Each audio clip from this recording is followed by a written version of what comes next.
Hi, welcome to the Writing Momentum podcast. My name is Gina Maselli, and this is my husband, Christopher She Maselli. almost forgot my name. No, I You didn't hear miss her. that? I was starting to pause because I was going to let you say your Oh, name, I see, and I see. then I changed my mind. I So, always think whenever we do this, I think of the old Newhart episode. My name is Dar what is it? My name is Daryl, and this is my It's other my brother, yeah, brother something like that, Daryl, yeah. That's what I always think of. something like that. Oh, okay. Well, what are we talking about today? We are continuing our series on email series for Mhm. writers. And I want to point out that this is writers, this is authors, this is, if you are someone writing is a part of your life where maybe you're a blogger or you have a book, fiction or nonfiction, and you are starting to communicate and reach out to your readers, then you need to develop an email series Or and an or 2 email or 3 or two. because you're building your audience. Yes, you're building your audience. And so we've been talking about that over the last month, and we've got some goodies coming up. So please stay tuned. But we wanted to talk today about different email series that you can automate. Yes, yes. So normally when you Let's talk send about out an email, you are sending out like a newsletter, right? That you're writing it every week, or maybe you've got a one-off broadcast that you want to send out and let everyone know what you're doing. Okay. So that's just an individual broadcast, is what we'll call that. But then you've also got some emails that you want to go out automatically whenever someone signs up for your email list or takes a specific action or maybe doesn't take a specific action. You want to have a series of emails go out to them to try and get them excited, get them involved again. Remember, marketing is about relationships. It's about building that relationship. So to get them to build that relationship with you, you need to have some email series set up. And there are 3 email series in particular that we highly recommend that you use as a successful author and writer. And you'll find that if you sign up for email lists of successful writers, they usually have these. Yes, and here's the thing. This is not just about what you can get out of your readers or building a fan base, Right. even though that is what happens. This is about making your life easier, Much easier. much easier, because Chris and I have said many times that if you are a writer, whether you are a magazine writer, you are a blogger, you are an author, whatever, you are also a business and you need to operate as a business.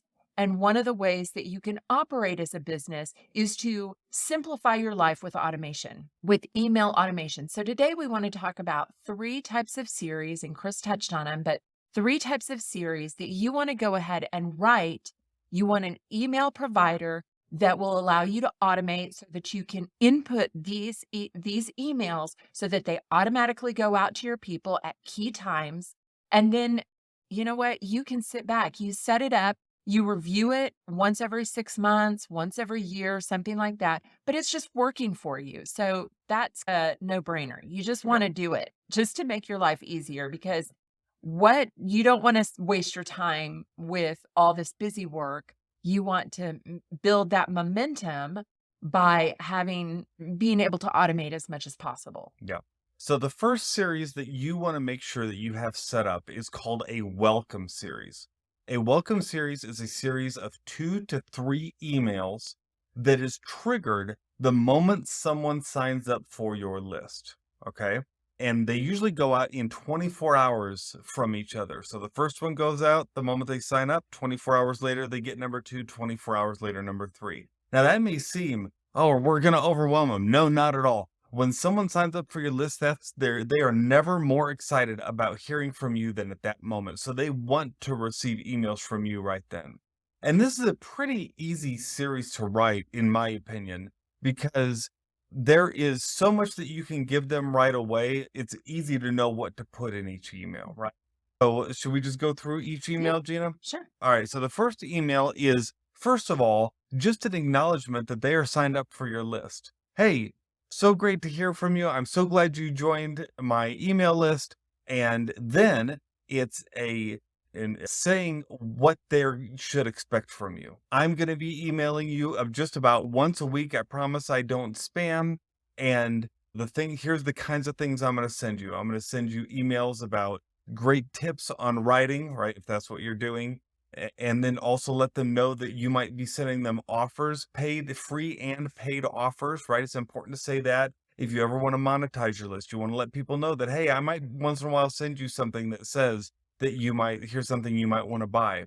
And then finally, it's a good idea to encourage them, if they receive this email in their promotions folder in Gmail, to move it to their inbox. That helps your email get directly to them in the future, because Gmail has a trigger that says if someone moves something from their promotions inbox to their regular inbox, their personal inbox, it will from that point forward go in their personal inbox. So you want to say that, spell it out so that people do it, because then they're going to hear from you right away. And I think that's really important. We have found that in email marketing, you do have to be very specific about what you want from people.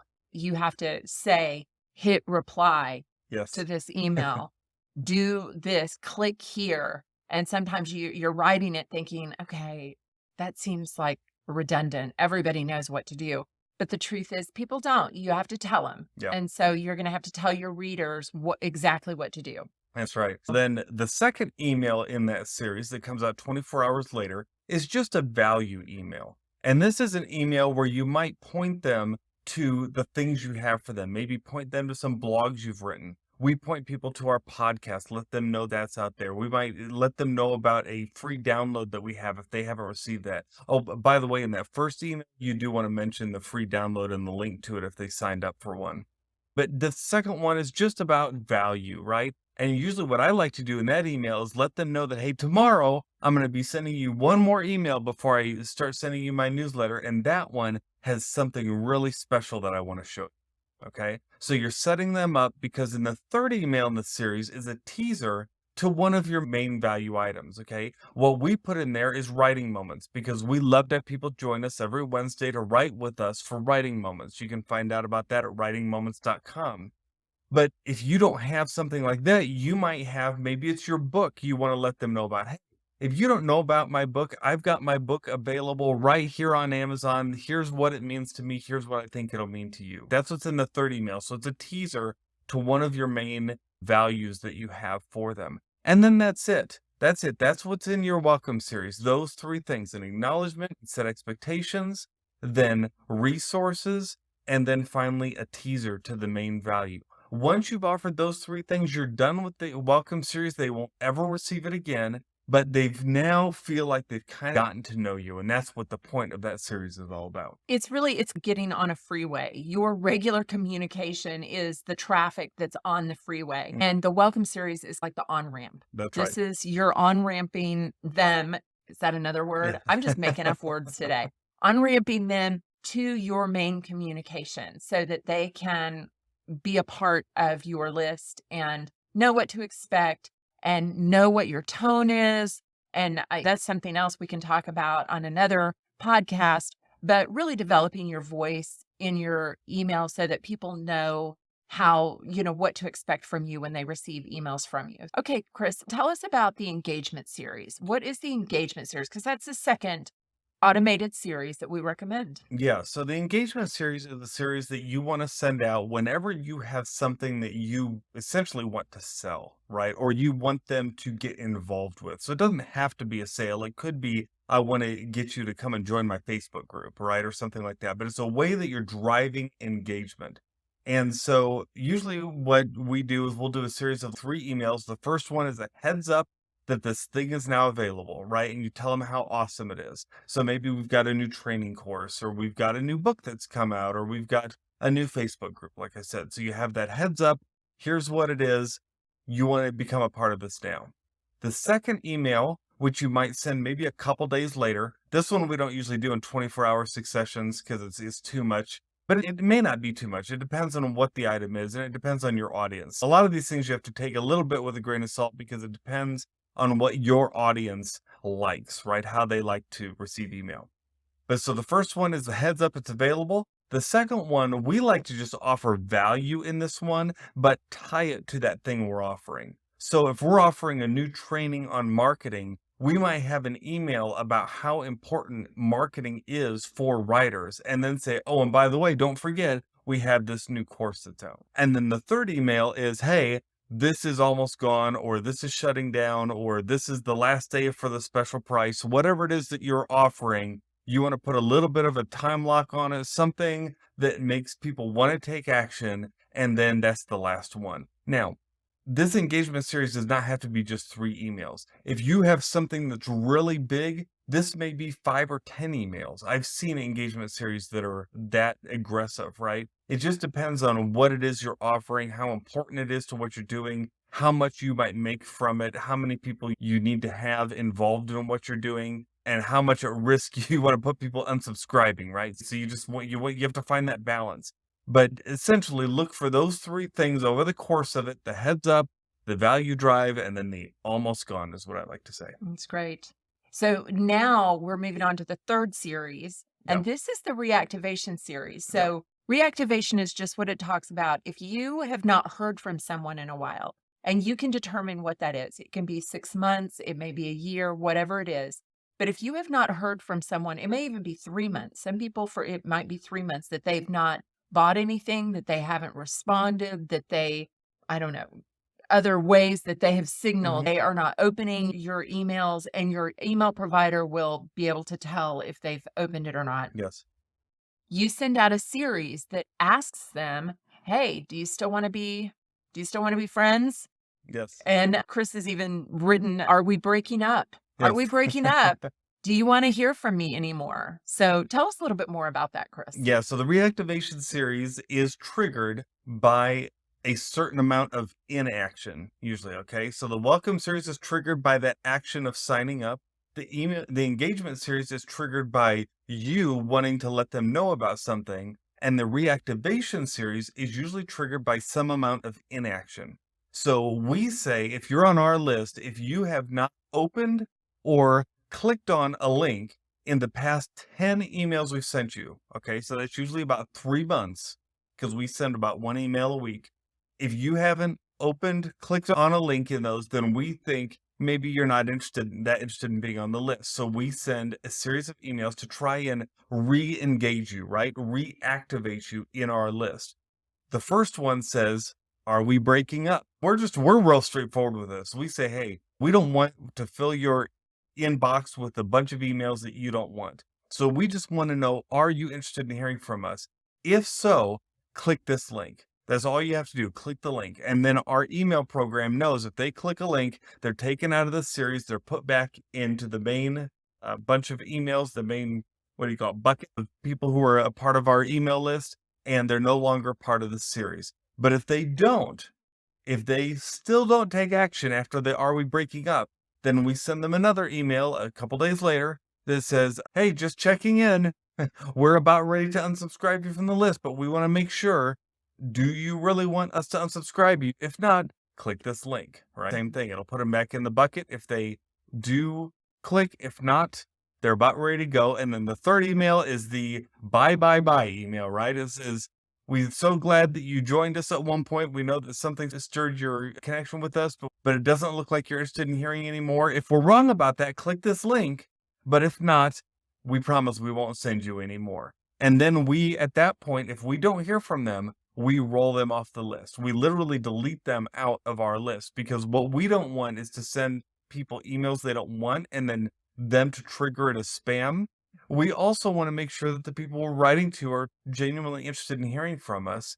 And it increases your open rates, your engagement rates, it increases your click-through rates if you get rid of the people who don't want to hear from you at that point in time. And that doesn't mean it's not a rejection. It just means right now at this point in time, that relationship isn't something that they need, and that's okay. We're happy to take people off our list because it means that our click-throughs and our engagements and our open rates will go up.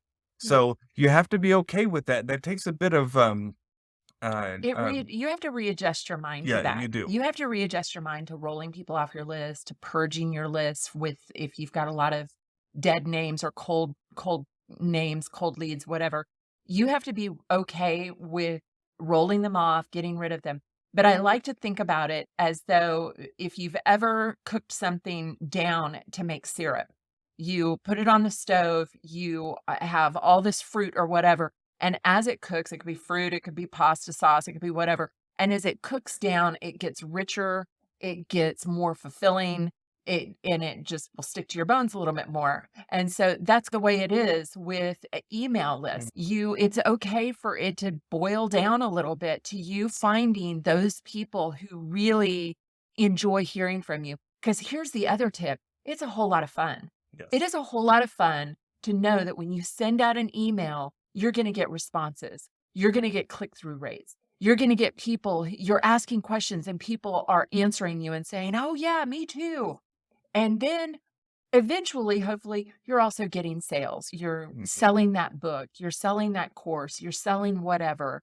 So it's a lot of fun. It makes it a lot more fun when you know you're emailing people that really want to hear from you. Because I can tell you from experience, it's really discouraging to send out an email and see that you have about a 12% response, a 12% open rate. Yep. That, with all the work that you're doing to write that email, to put it in that service, to get it out to people, that it takes effort. Not everybody's doing it. Not everybody's consistent with it. And so it takes that effort. Do yourself a favor, make it fun, make it easy, make it so that when you send it out to people, you're seeing that you're getting that 30, 40, 50, 60% open rate. Then you know you're really speaking to people who want to hear from you and that are really connecting with you. Yeah, and so the way to do that, one of the tricks is to set up these 3 email series that we're talking about. And I encourage you to do this week between now and the next episode that we do. Actually sit down and say, okay, I'm going to write my email series. I'm going to write my welcome series of 2 to 3 emails. I'm going to write my engagement series for one of my main items that I can choose when I want to send that out. And then I'm going to write a reactivation series to try and pull people back who seem to have rolled off my list. So go ahead and do that. Challenge yourself with that. We'd love to hear about your successes. And now's a better time than ever to go ahead and subscribe, because we're going to be talking about email even more over the coming weeks. And we have some really exciting things to share with you that we're putting together for you that are absolutely free. We've got some other cool things, some of our tricks of the trade that we use that we're going to share that we think is going to help you build your audience so that when you come out with that next book, you've already got an audience that you can sell that book to, and then you can get your message out there to the world. So we hope you've enjoyed this. Please rate, review, subscribe, and share if you have. And just remember that together, what, Gina? We have writing momentum. All right. Bye-bye.